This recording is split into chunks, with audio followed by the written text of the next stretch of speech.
అని విశ్వనాథ్ గారు చెప్పేటప్పటికి నా కాళ్ళు చేతులు గడగడ గడగడ వణకటం మొదలుపెట్టాయి. సంస్కృత పదభూయిష్టంగా నేనేమి సంస్కృతాన్ని ఒక సంవిధానంలో చదువుకున్నవాడిని ఏమీ కాదు. వినికిడి పాండిత్యం, మా నాన్నగారు మహాపండితులు, ఆయన సాహచర్యం, మన స్తోత్ర వాంగ్మయం, భగవద్గీత ఇత్యాది వాటి వల్ల నా భావాలను పేర్చడానికి అవసరమైన పద సంపద అదంతా మీ అందరి దగ్గర ఉంది. చాలామంది అంటుంటారు మీరు కఠినమైన భాషలో రాస్తారు. నేను కఠినమైన భాషలో రాసేంత భాష నాకు రాదు, మీకు అర్థం కానంత కఠినమైన భాషలో రాసేంత నాకు రాదు అని చెబుతూ ఉంటాను. ఆ రోజున విలేకరుల సమావేశం ఉందంటే నాకు విలేకరుల సరికల్లా చాలా గౌరవం. వీళ్ళు కలంజీవులు నాలాగే. నేను పాట రాస్తాను, వాళ్ళు మాట రాస్తారు. ఆ మాటను మొత్తం సమాజం అంతా వ్యాపింపజేస్తారు. ఎంతమంది మొత్తం విలేకరులు అందరూ వస్తారట ఇక్కడ ఆ పాట విని ఏమంటారో అన్నదని అసలు మామూలు రికార్డింగ్ థియేటర్కి వచ్చినప్పుడే కిక్కిరిసిపోయేంతమంది వచ్చేది. ఎందుకు వచ్చారో తెలియదు వీళ్ళ పాట రికార్డింగ్. సాయంత్రం చాలా భయపడుతూ వెళ్ళాను. సరిగ్గా ఇలాగే ఉంది ఆ రోజు మీటింగ్ కూడా.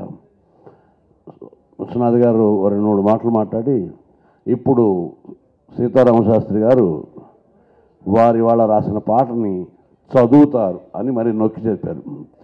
ప్రాబ్లం ఏంటంటే నేను రాసింది పాడితేనే కానీ చూడకుండా కళ్ళు మూసుకుని పాడే అలవాటు నాకు. చదువుతారంటే చాలా ఇబ్బంది అవుతుంది.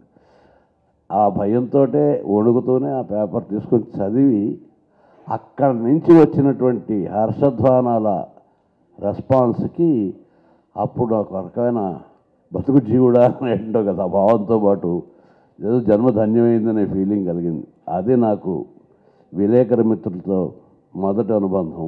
ఈనాటి వరకు అది కొనసాగుతూనే ఉంది. ఇంకా ఇది రావటం గర్వించాలా మానాలా అనే దాని మీద పెద్ద నేనేం ఆలోచించట్లేదు. చాలామంది మీకు అవార్డు ఏ పాటకి రావాలి అని, నేను ప్రతి పాటకి అవార్డు తీసుకుంటాను అంతటి నేను ఎవరు ఇవ్వక్కర్ లేకుండానే. అవార్డు తీసుకున్నాకనే పాటకు నిర్మాతలకు ఇస్తాను అని చెబుతుంటాను. అది కొంచెం గర్వంలా కనిపించిన ఆ శ్రమ కాదు, ఆ భయభక్తులు రాసేటప్పుడు ఎందుకు రాయాలి ఏమిటి రాయాలి అనే ప్రశ్న నాకు నేనే వేసుకుని ఇక్కడ ఏదో సంగీత త్రివిక్రమ్ గారు ఒకసారి చెప్పాడు, చోటు లేని చోటుకు కూడా ఆయన స్పేస్ తీసుకొని అన్నమాట చాలా ఉచితంగా వాడాడు ఆయన. నా సాటి రచయితలకి కవులకి అందరికీ కూడా నేను విన్నవించేది ఏంటంటే స్పేస్ తీసుకోవాలి. రాయవలసిన బాధ్యత పాట గొప్పగా ఉందా తప్పుగా ఉందా అన్నది ప్రారంభం ఇక్కడ రాసే చోటే మొదలవుతుంది.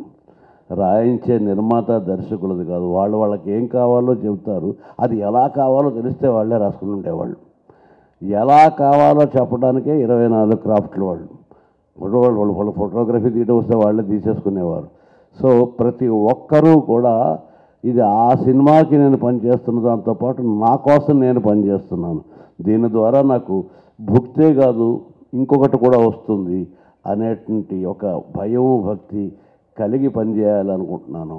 ఆ శ్రద్ధకి భగవంతుడి ఆశీర్వచనంగా భావిస్తున్నాను.